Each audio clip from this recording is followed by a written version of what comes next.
start.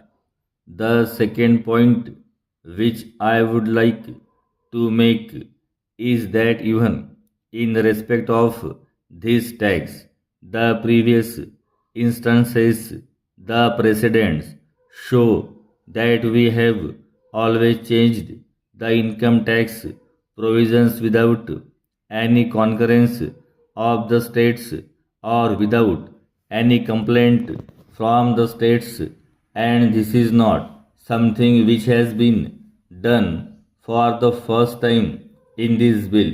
Para.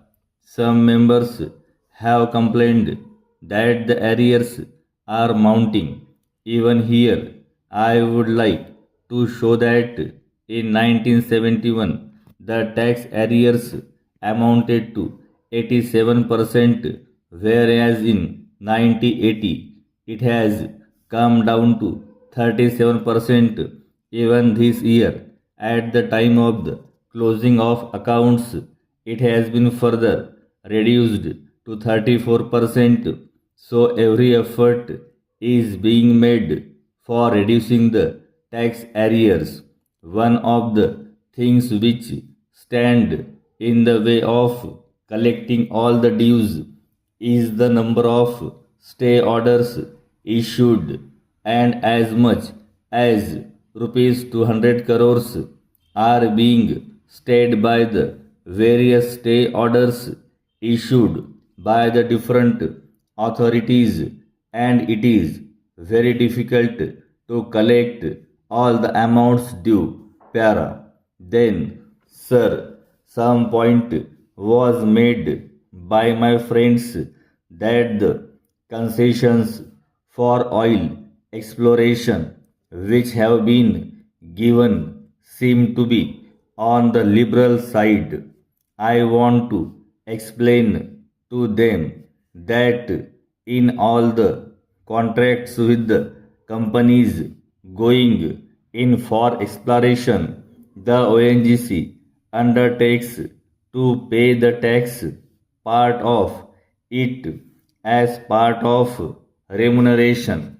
Then what does it matter whether we pay a larger amount and collect it as a tax or reduce the tax and pay a smaller amount? Therefore, this is only a matter of convenience, and the government does not lose anything.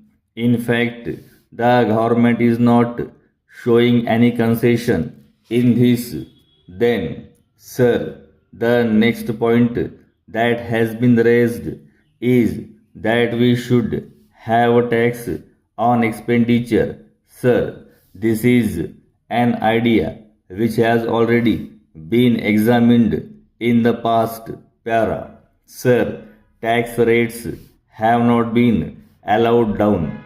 On the contrary, they are raising as much revenue as possible.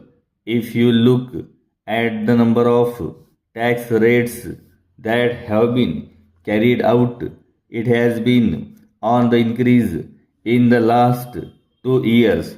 It is only during the Janta period during 1977 to 78 that it came down from 3500 rates to 600. Para. On the second point, I would like to inform him that once a notification under the Advance Collection of Taxes Act is made, then immediately the tax becomes payable. So on the date when it was introduced in Parliament, it has become payable, and therefore there was no question of putting it in this bill. Para. Now I will come to indirect taxes.